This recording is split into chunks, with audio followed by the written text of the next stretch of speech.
What's up, YouTube? Today we're going to talk about living in your fear and why you need to stop. Why you need to stop living in your fear.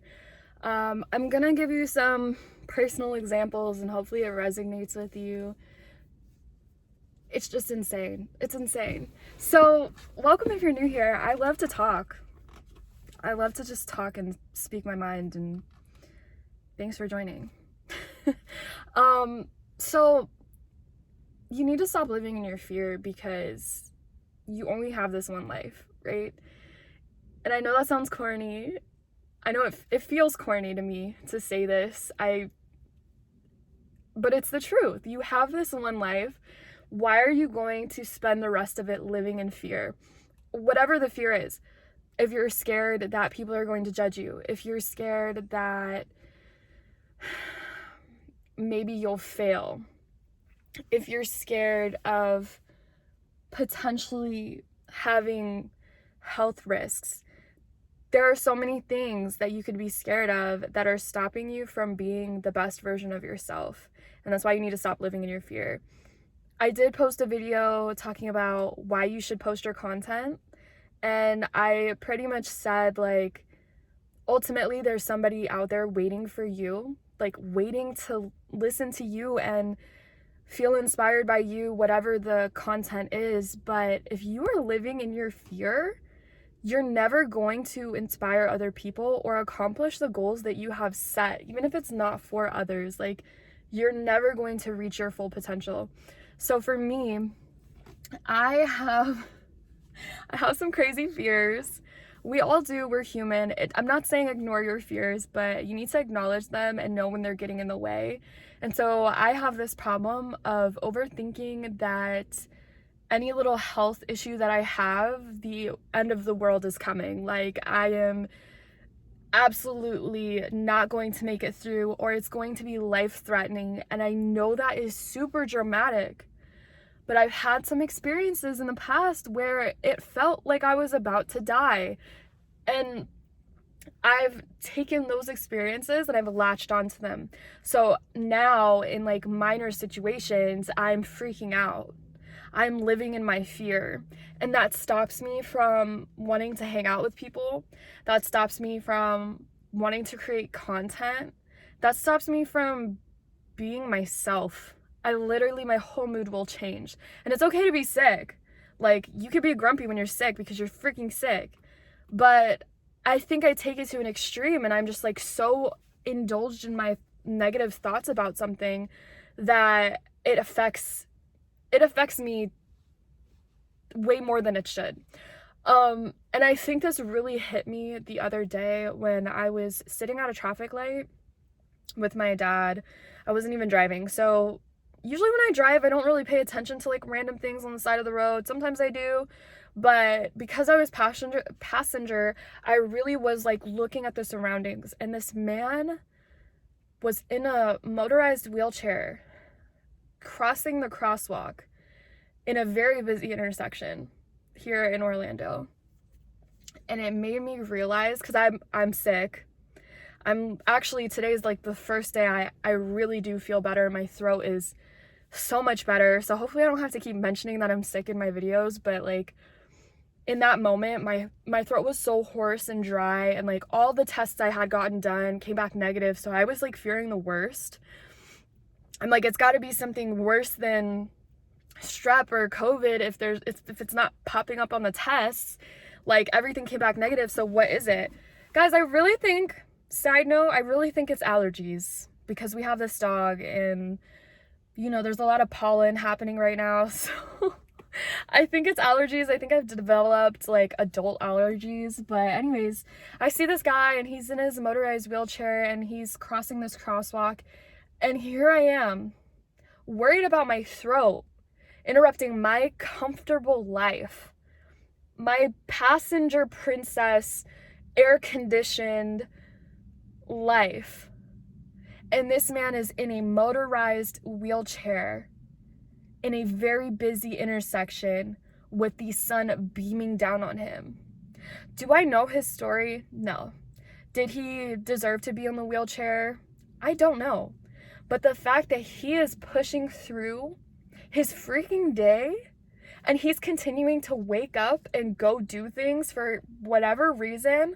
Like, he still chose to live and go throughout his day. Like, I realized I needed to calm the F down. I needed to stop living in fear, because there are people out there that have it worse than me. And I knew that. I knew people had it worse. But to actually see it and be reminded that people have it worse is so different than just telling yourself, like, oh, my life isn't that bad. Like, there are prime examples, and God will show you. And if you don't believe in God, the universe, the earth will show you things you need to be shown, things you need to see to, like, be better. And for me, that really hit me. That really showed me that I need to stop living in my fear. It was affecting my mood. It was changing how I was talking to people. I was, like, obsessed about my health. And it's okay to care about yourself. Again, I like to put these disclaimers, because I'm not saying don't care or don't be concerned, but if it is something you are just constantly thinking about, and that's the only thing you can think about because it's really pressing, maybe you need to take a step back and reevaluate and say, is it really that bad? Am I able to get up in the morning and wash my booty? And can I make myself a meal? And do I have a roof over my head that allows me to rest safely? Like, there are just so many things that can instantly help you get out of that fear. So I had another story for this, but I can't really remember. I'm trying to think of the story. I got distracted. Let me take a drink.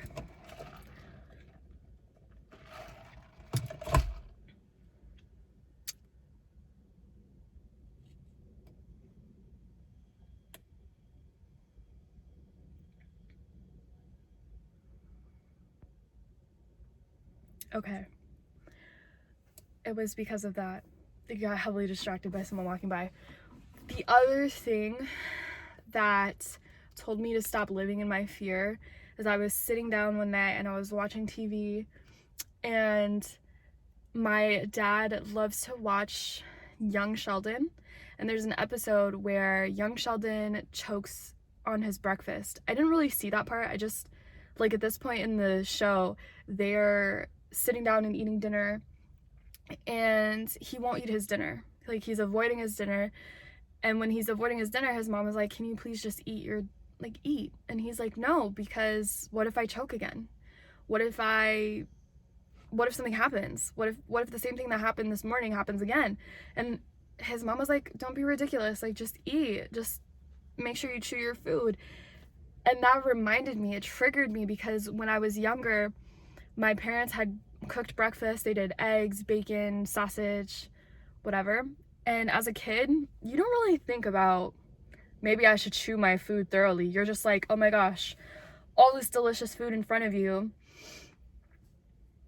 I'm gonna eat. And oh man, I need to drink some water, drink some juice. So that's exactly what I did. I ate some bacon and drank orange juice at the same time, and I ended up choking. And my stepmom had to physically put her hands down my throat and pull the piece of bacon out. I'm sorry if that's TMI. But I didn't move forward and think, oh, I can't ever eat again. Do I dislike bacon? Yes. Not just because of that story, though. Just because, like, the potential of choking is there, but also it's so greasy. So as a kid, though, I didn't let that stop me from continuing to eat my meals. And in that episode, you can see Sheldon living in his fear. He's legitimately avoiding eating because he is so terrified that he's gonna choke again, even though the likelihood of that happening, now that he has the knowledge to be more mindful of not choking, like of eating his food, chewing his food thoroughly, it's there, but he's living in fear, so he can't see past it. And I don't know how that episode ended. I know this is a terrible story, but the point is, if you can learn to acknowledge when you're overreacting and know that your feelings, your emotions are valid, but to an extent, just have the mindfulness, have the awareness, and you will soon realize that living in your fear is holding you back from enjoying life. This can happen in many ways. This can be in many scenarios, but just stop overreacting. Stop fearing things, whether it's other people or food, experiences. I personally suffer from social anxiety, and I've learned to accept that my body will have reactions. I will have physical reactions when I'm anxious, but it's not stopping me from doing the thing that I'm nervous about, because I'm aware and I am conscious of the fact that I am going to be safe and I'm going to be okay. And I just need to carry that into when I get sick and into when I'm like having a health scare, because I have survived all of the challenges that I've already experienced, and that's something you need to take with you. So if you're fearing something, like, remind yourself, I have lived this long. I have made it through all of my worst days. That's it. That's the video. I hope that meant something to you. I hope that you being here and sticking it out till the end, which I know is hard because I kind of ramble, but I hope you took something away from this, and I hope you start to be more mindful of when you're living in your fear and breaking out of that habit. Have a great day, guys. If you're not already subscribed, subscribe to my channel. I'm here every Friday and possibly every other Wednesday. Love you. Bye.